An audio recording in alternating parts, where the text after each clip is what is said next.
When I was a little kid, my father always took me to the baseball field. He and his teammates were sweating on the field and enjoying the sport to the fullest. I loved baseball too, and I was eager to learn the sport from my father. However, as I slowly grew up, my interests began to change. When I saw a soccer game, I was fascinated by the fast running and passing on the field. I immediately fell in love with the sport, and I wanted to be a good soccer player. I talked to my father about the idea, but he didn't seem too happy about it. "Don't you like baseball anymore?" he asked. "I like baseball, but I want to be a soccer player more," I replied. My father seemed a little disappointed, but he respected my decision and supported me to pursue my dream. He often took me to soccer games and bought me the equipment and shoes I needed. This experience of mine happened in May of 2003. My classmates and I were attending a friendly soccer match. The weather was great and my teammates and I were in great shape. The game was very intense that day. During a ball grab, I was standing in my own half of the field and my teammates were preparing to pass the ball to me. The ball was flying high and I had to jump up to catch it. However, one of the opponent's players was also jumping up to compete for the ball. He was much taller than me. In the process of jumping, he hit my temple with his elbow. I felt a strong shock. Instantly, I felt as if I had fallen out of the sky and my body was completely out of control. My brain seemed to stop working instantly. Strange images and sounds began to appear in my mind, as if I had entered a completely unfamiliar world. As I floated in the air, I saw the soccer field below me. My coach and other teammates gathered around me, and the coach's expression looked nervous. He reassured the other players while telling those around me not to get too close and to try to keep the air circulating. I felt very light now, as if a feather was floating in the air. This feeling made me feel very wonderful. I also felt very scared because I didn't know what would happen next. Suddenly, a tunnel appeared above me. When I entered the tunnel, I saw a young lady. She was very beautiful. Later I realized that she was my grandmother. Only she looked a little younger. She smiled and said, "I have been waiting for you." This surprised me, and I couldn't understand why she was waiting for me, since we hadn't met before. When I felt confused, she seemed to already know what I was thinking. She said, "I am waiting for you because you are lost and I will help you find your way home." I was surprised. "How did you know what I was thinking?" I asked. She replied, "In heaven, there are no secrets." Her expression was conveyed to me in a nonverbal form. The feeling was truly amazing. I had never had such an intimate and direct way of communication. She told me that there is no hypocrisy or concealment of any kind here. You don't need words to communicate here because there are more efficient ways to communicate in heaven. No one lies here because everyone knows what each other is thinking. I inquired of her, "And how do you plan to get me back on the right path?" Her answer surprised me even more when she said, "When you were created, you knew what you were going to be. Unfortunately, you have lost your way." I was surprised because I never thought I would lose my way. "If the soul is lost, it will not find its way home," she continued. Near-death experiences are God's way of helping them. I was even more confused when I heard this statement, and I didn't understand if it meant I was about to die.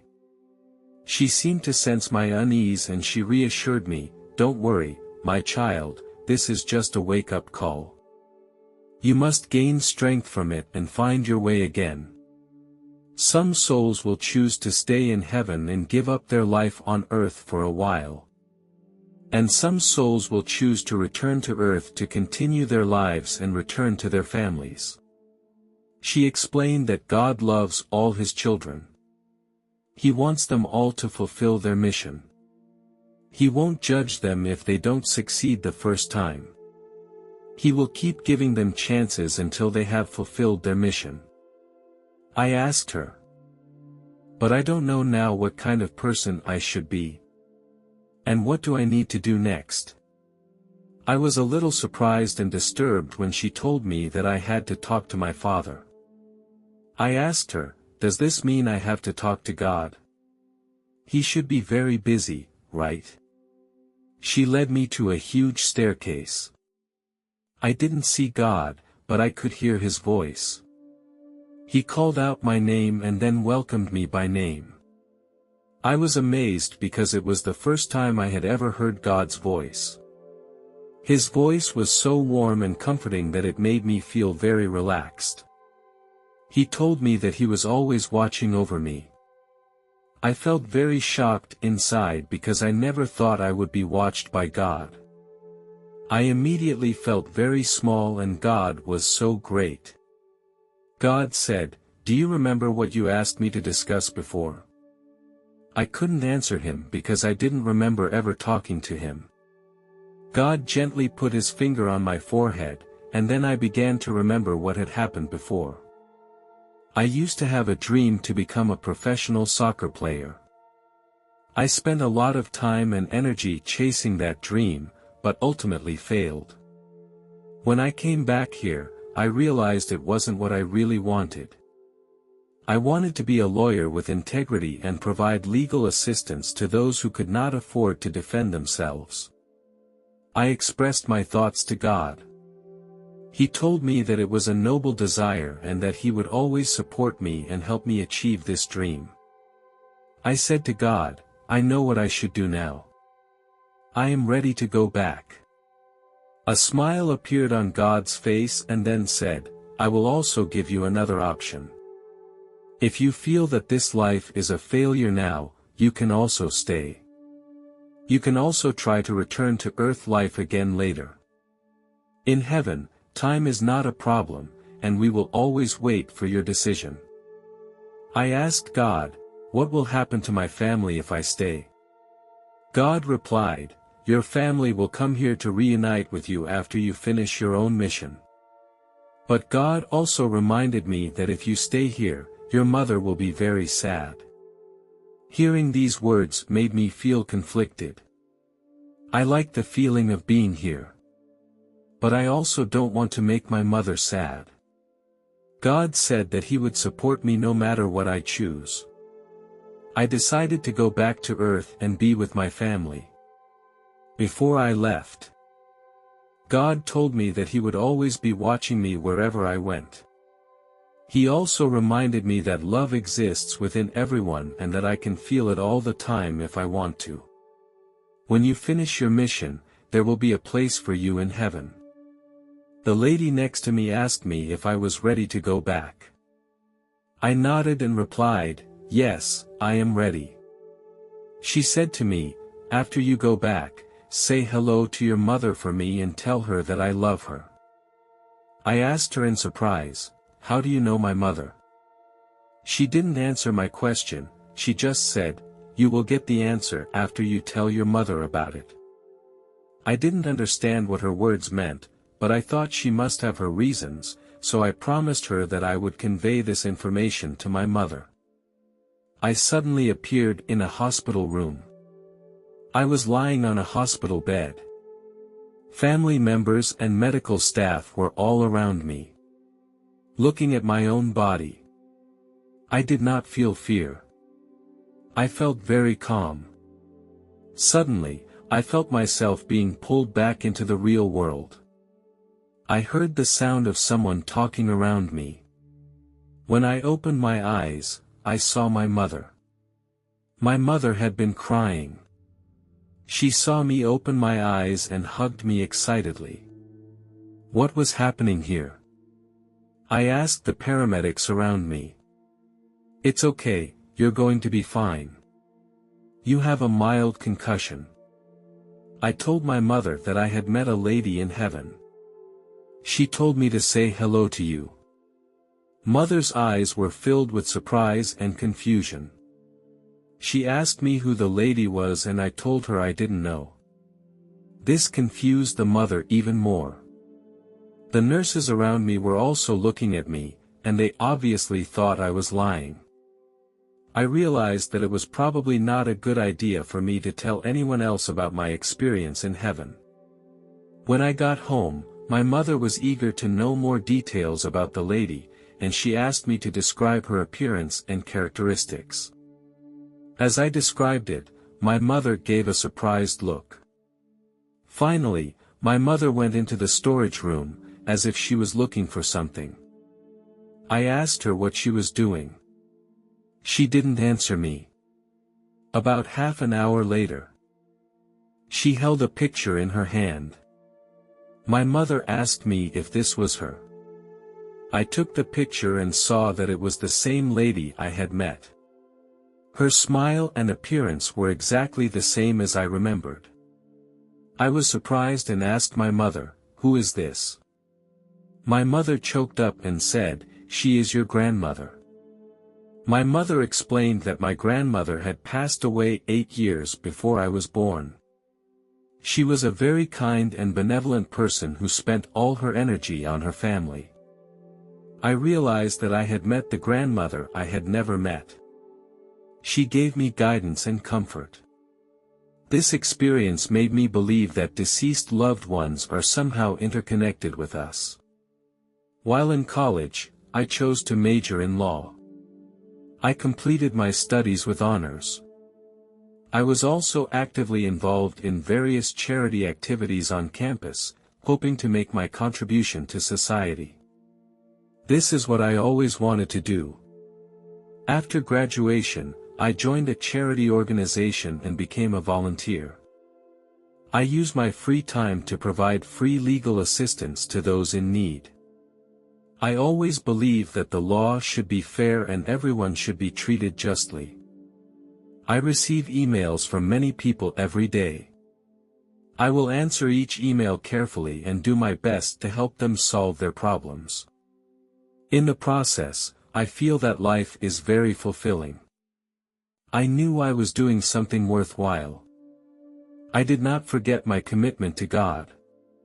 When I got married, my wife was also very understanding and supportive of my work. We have a lovely son. I will play soccer with him often. Although I didn't become a soccer player, I got fun and relaxation from it. My family life is full of love and happiness. This is my story. I believe that if we strive to pursue our ambitions, we can have a full and meaningful life.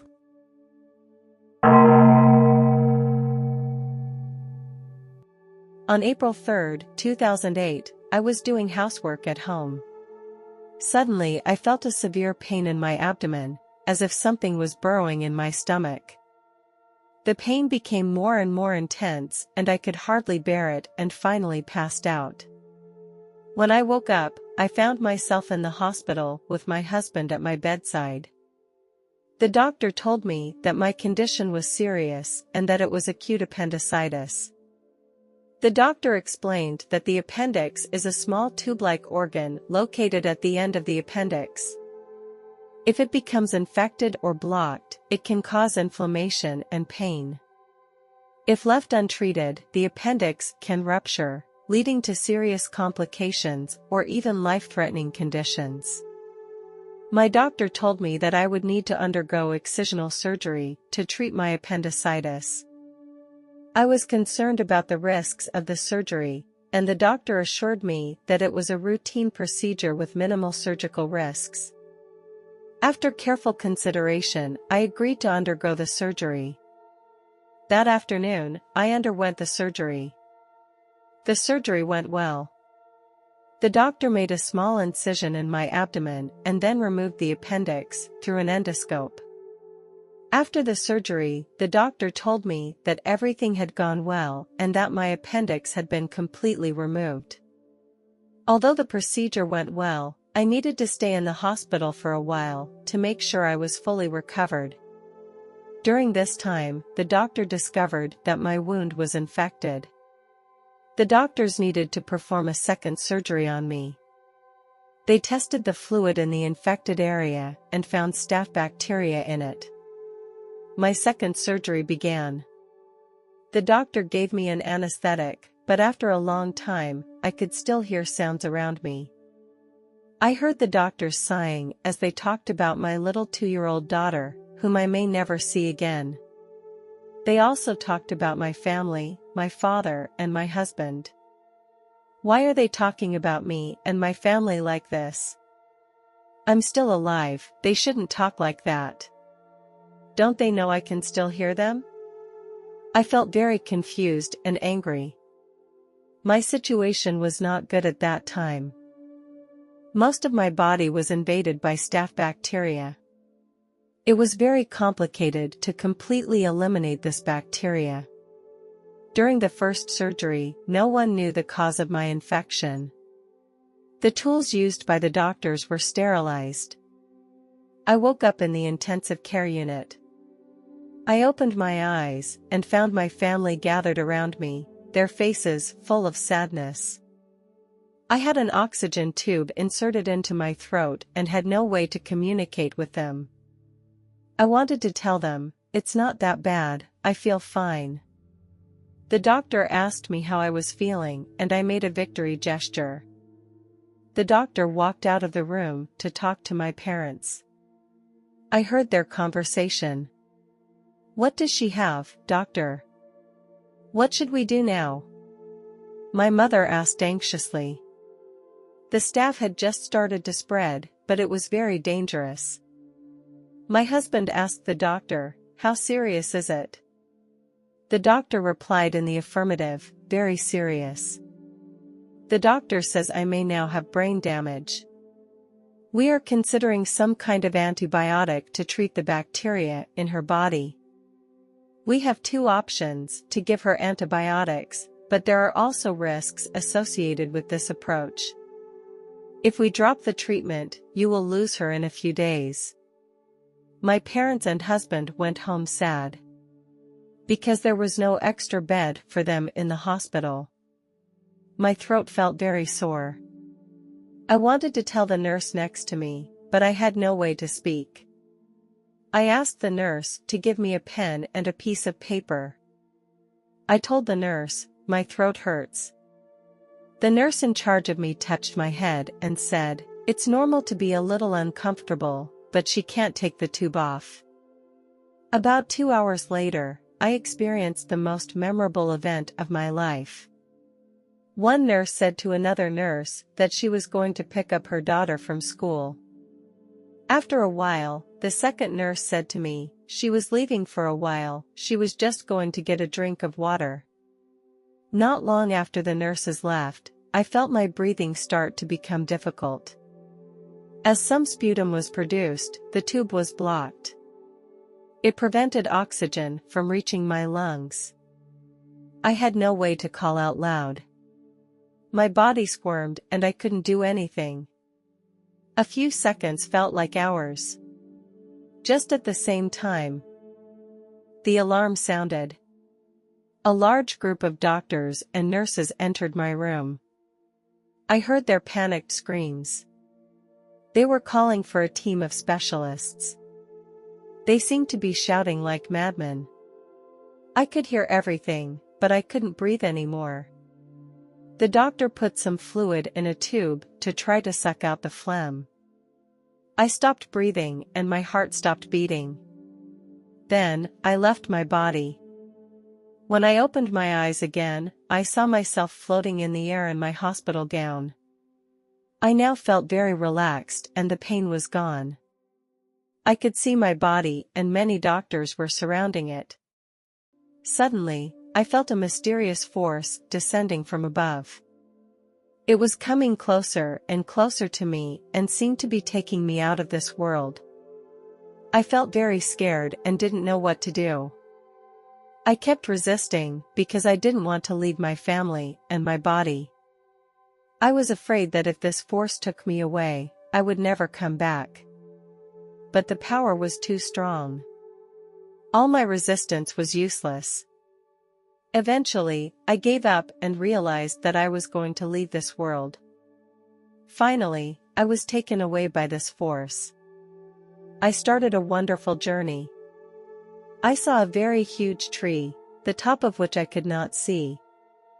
The tree shone with a dazzling light. There were many small animals around the tree, and they were getting along in harmony. I felt at peace here, and they radiated a kind of love I had never felt before. Their voices penetrated my soul. I continued to float upward, and my body became more and more relaxed. This relaxation was not only external, but also internal. More wildlife appeared before my eyes. It was the first time I saw so many wild animals at the same time. They were very different from the animals on Earth, and their colors were different. They were all very friendly, as if we knew each other. I continued to walk forward. I saw a lot of children. They had different skin colors, and they came from different areas. Each one was unique and beautiful at the same time. Everyone was happy, and every child had a smile on their face. They were playing and running in the fields. I looked in the direction they were running, and I saw a beautiful garden. There was a huge fountain in the center of the garden. I walked toward the garden, and on the way I saw many people. There were teenagers and middle-aged people. I saw harmony and happiness. People were smiling, and I felt the power of love. Around the fountain, there were flowers of all colors. People were sitting around, talking and smiling with each other. It was as if they were communicating with their consciousness. Some people were reading books in the garden. Here, I did not feel uncomfortable or hurt in any way. I suddenly thought of my parents and husband. I knew they were suffering now. I stopped worrying when I thought that they would also come here later. I continued on a little further, and I could see a large group of old people. The old people were smiling, and all looked very energetic. They were walking in a garden full of flowers with a beautiful river next to them. Suddenly, I saw a light in the distance. Could this be my final destination? The closer I got to it, the stronger the love I felt. The light seemed to be calling to me, telling me that it was my final destination. I slowly approached the light and felt its warmth and peace. I felt myself surrounded by it, as if I had merged into its embrace. The light brought me a feeling I had never felt before, an overwhelming purity of love and peace. I felt my soul become lighter and freer. This beautiful place made me feel overwhelmed with happiness and contentment. I am grateful for the mysterious force that led me here and made me feel this wonderful sensation.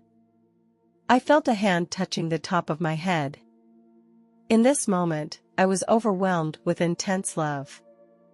I heard a gentle voice, "Stay calm, you can't stay here yet." I had a lot of questions I wanted to ask, but in this moment, I started my journey home. I thought, am I only going back in this rough way? The experience was so beautiful. I saw myself in a hospital bed, and the doctors were resuscitating me. I knew that this mysterious force was still with me, and it made me feel a love and peace like I had never felt before. But I didn't want to go back into my body yet. Suddenly, the voice sounded again, this time more clearly and firmly. He told me, "I have too much to do, too many people need me." I realized that I could not just leave this world. That my mission was not yet complete. The mysterious force eventually sent me back into my body, and I felt a sharp pain. When I opened my eyes, I saw many doctors surrounding me. I felt a lot of heat in my chest.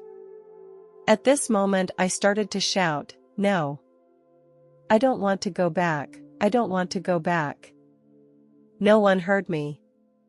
I was desperate because I didn't want to stay here. I slowly fell asleep. It was as if no one cared what I wanted. Everyone wanted to take me back to this place of pain. During the time I was gone, my heart stopped beating. The doctors did not give up on me. After a long time, I regained my heartbeat. A doctor stayed with me all night. At first, I felt confused and disoriented. I blamed the doctor for bringing me back. Several hours passed before I gradually came to my senses. It was then that I slowly came to terms with what had happened. I told the doctor about my experience. After the doctor heard my story, he was silent for a while. Then he began to tell me some stories about near-death experiences. He said that these experiences are not rare and that many people have similar experiences. He told me that this mysterious force could be a belief or faith deep inside me. He asked me if I had any religious beliefs, and I said I did not. I began to wonder if I should seek a faith to help me understand this experience. The doctor told me that faith can help people be stronger in the face of death and hardship. After hearing the doctor's words, I felt much more relaxed. I returned home with very mixed emotions. On the one hand, I was thankful that I was able to return home and see my husband and family. On the other hand, I was confused because I could not explain the scenes I had experienced. I tried to tell my husband about the light I had seen and the power I had felt, but he did not believe me. He hugged me and reassured me, "Honey, it was probably just a hallucination you had during the surgery, don't worry too much about it." I understood him very well. After all, it was a very strange and unexplainable experience. I sat on my bed and thought back to that experience over and over again. I remembered clearly the voice telling me that I still had a lot to do and that there were many people who needed me. I began to think about the meaning and purpose of that voice and tried to gain some insight from it. Even though my husband didn't believe me, I didn't have the slightest doubt about the authenticity of the experience. I knew it was a real experience that I was experiencing, not a hallucination or a side effect from a drug. I am convinced that this experience will have a profound impact on my life for years to come. I feel grateful to be alive and to have the opportunity to do something important. I think I should cherish this opportunity and try to live a meaningful life.